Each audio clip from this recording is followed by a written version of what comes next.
Bim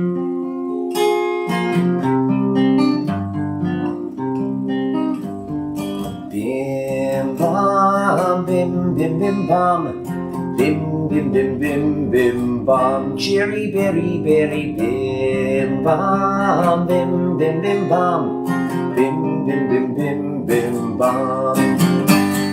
Shabbat shalom, hey Shabbat shalom, hey Shabbat Shabbat Shabbat Shabbat shalom.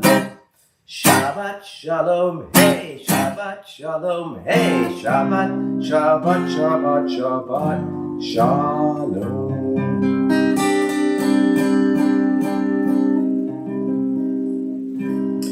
All right, so before we really do the Shabbat blessings and more Shabbat songs, Matzah Man said before I put him away, he reminded me that he was wearing a baseball cap and not just a kippah. Here it looks like a kippah. Here it's a baseball cap. And I didn't read his favorite story. And so, Matzah Man, I am going to read your favorite story. And I know that Higante and Lucille, they really like this story too. So I'm going to go ahead and read that story. All right, so I'll put my guitar down for just a second. I'm going to sit down in a chair and read the story.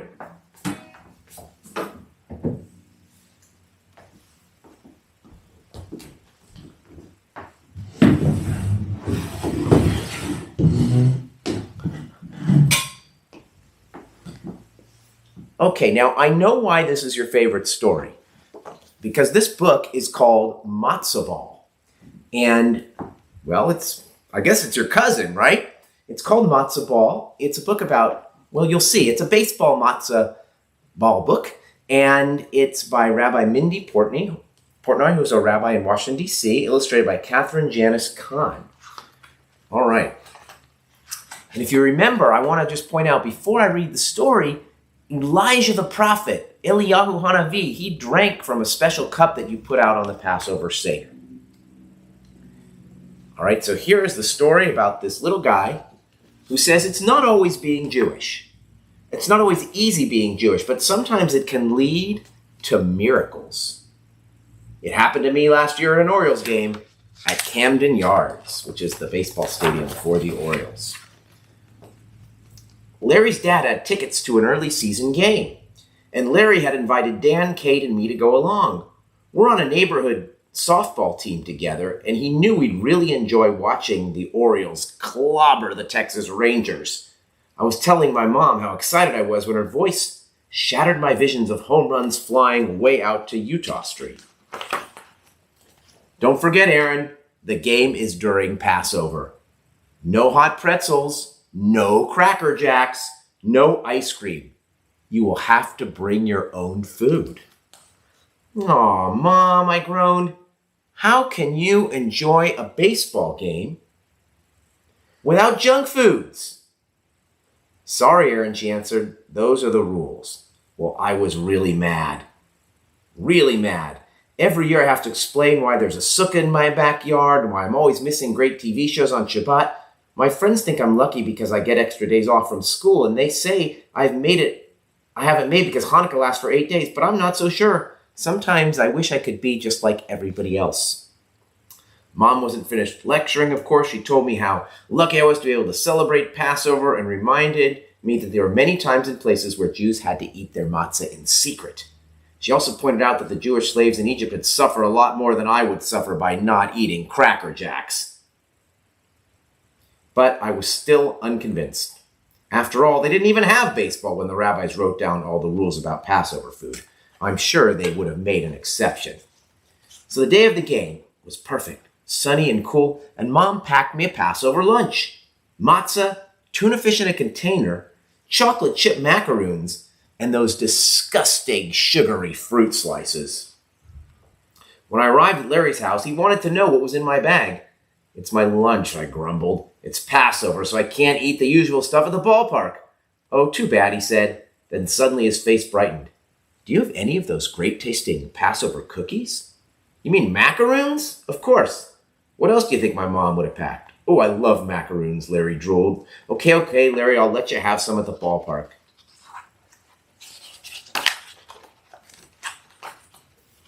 We drove to Camden Yards.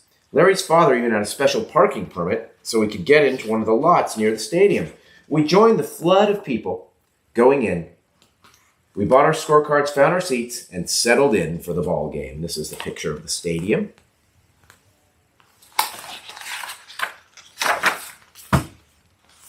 Three pitches into the first inning, Larry reminded me about the macaroons. Oh, you have macaroons? I love macaroons. She began to rummage through my lunch bag and found the fruit slices. These look good too. Let's share. My lunch was fast disappearing, but I wasn't so hot on macaroons and fruit slices anyway. Well, the game was a baseball triumph and a culinary disaster. The Orioles scored run after run. Ripken was tremendous. Anderson was fabulous. Devereaux was dazzling. And I was starving. It turned out Larry's dad has a thing for matzah. I gave him some of mine. Thanks to Dan, the tuna fish was gone by the second inning. My friends were happily devouring my lunch as well as every bit of chametz in the ballpark.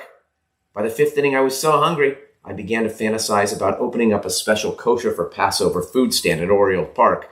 I prayed that the game wouldn't go into extra innings. I was feeling sorry for myself while my friends went out to the concession stand. Suddenly, I felt someone tapping on my shoulder and turned to see that an old man had sat down next to me. "Hi," he said. "I noticed your lunch bag. It reminds me of when my mother used to pack a Passover lunch for me when we'd go out to Ebbets Field." "You were at Ebbets Field?" My mouth dropped open. "Sure. Those were the good old days. Tons of matzah and macaroons all over the place in Brooklyn. You weren't distracted with buying junk food and could concentrate on the game. Know what I mean?" "Well, I guess so," I answered. And suddenly I saw myself part of that old Ebbets Field gang, all those Jewish kids eating their Passover lunches, watching Jackie Robinson playing baseball. I didn't feel so alone anymore. "I still bring my own lunch," he said. "Here, would you like another piece of matzah?" "Thanks," I said, and turned back to the game. Cal Ripken was up to bat. A fastball whizzed by for strike one. He fouled the next one off the first base line. 2 balls followed. The old guy next to me whispered a prayer. "Just one home run, Cal. That would be Dayenu." That would be enough. And then I heard the crack of the bat. Saw the ball heading in our direction. It was too late to grab my glove. The matzah was all I had. It would have to be enough. I held up the matzah in the air and heard the old man yell, "It's yours, Aaron, it's yours." The ball shattered the matzah into a million pieces and fell into my lap. I clutched it and turned to thank him, but he had disappeared. Where had he gone? Where did the old man go? He'd just been there. I had the matzah, or at least the crumbs, to prove it. When my friends returned from the concession stand, they nearly fainted when they saw the ball that I'd caught. "Congratulations," Larry's dad said. "Aren't you lucky you weren't standing out in the concession line with us?" So now if someone tells you there's no such thing as a Passover miracle, I just smile and show them my matzah ball. I wonder, though, sometimes when I look at it, whatever happened to my friend from Ebbets Field, that old man? And come to think of it, how did he know my name? Maybe he was Elijah. So that's the story of matzah ball. I hope you enjoyed it, Matzah Man, because we're going to pack you up in a box and we're not going to see you for a while. But I will sing one of your favorite songs, which I haven't sung the last couple weeks because I forgot.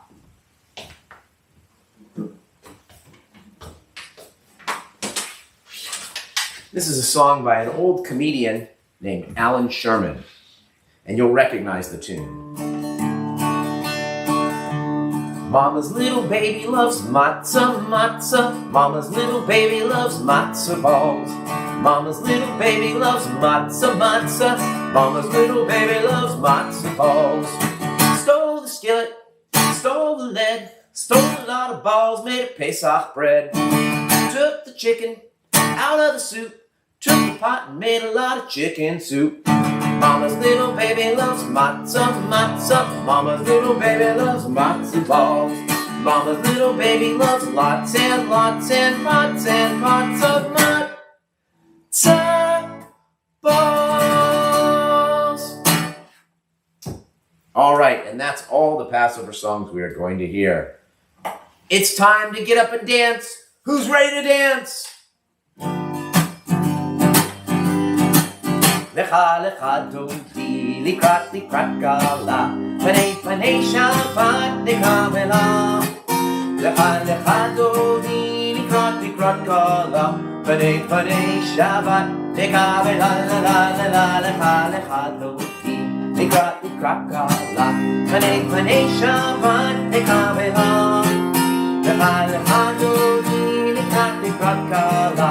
Panei Shabbat nekavela. Alright, you can keep dancing, but if you hear the word echad, hold up one finger. Because echad means one. Shamor v'zachor v'dibor echad. Hishmi'anu el hameyuchad Adonai echad. Rushimo echad. Hashem u'tiferet v'li la la la la la echad echad u'ti. Nikrat gala. Panei Shabbat nekavela. Echad echad u'ti. Likrat gala, panei Shabbat nekavela.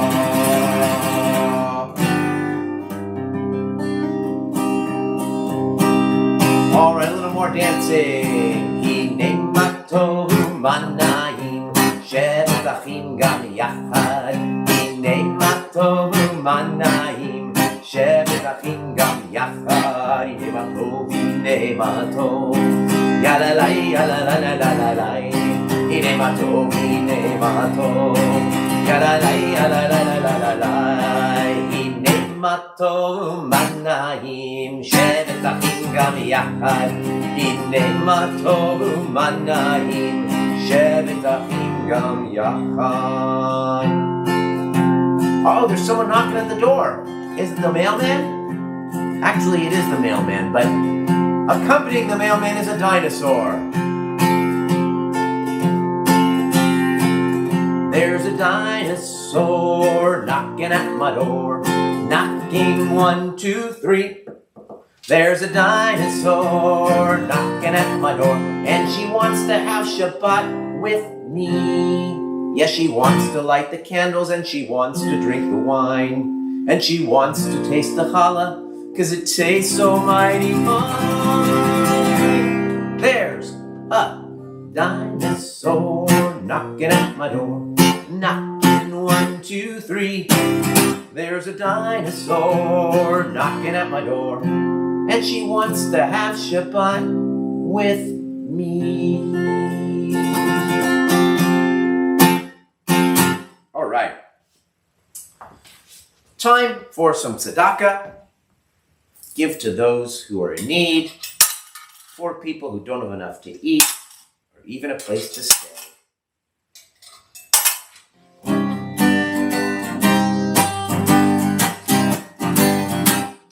Mitzvah, gereret, mitzvah.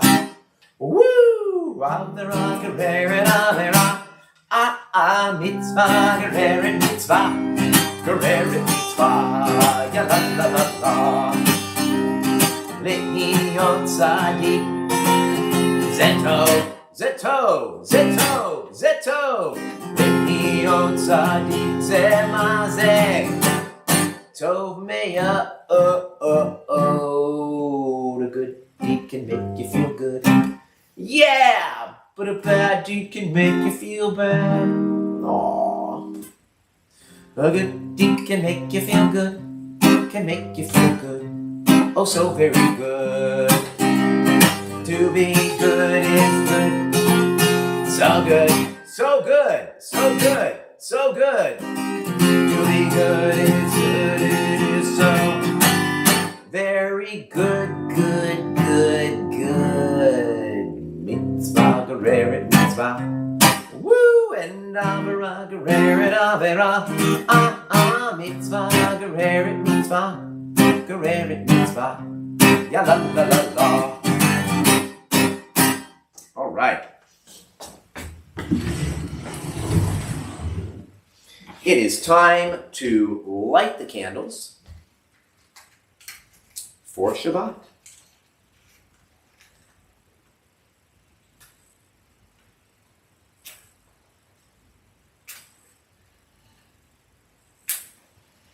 Third time's the charm there.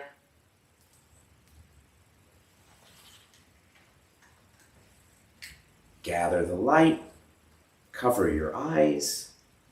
Baruch, Baruch atah Adonai, Eloheinu melech haolam, asher kiddushanu b'mitzvotav, v'tzivanu lehadlik ner shel Shabbat. Amen. All right. Time for Kiddush. The wine, the juice. Baruch atah Adonai Eloheinu melech haolam borei peri hagafen. Then we have a challah.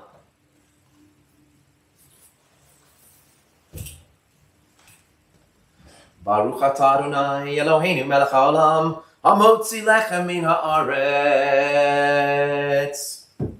Patei avon. All right.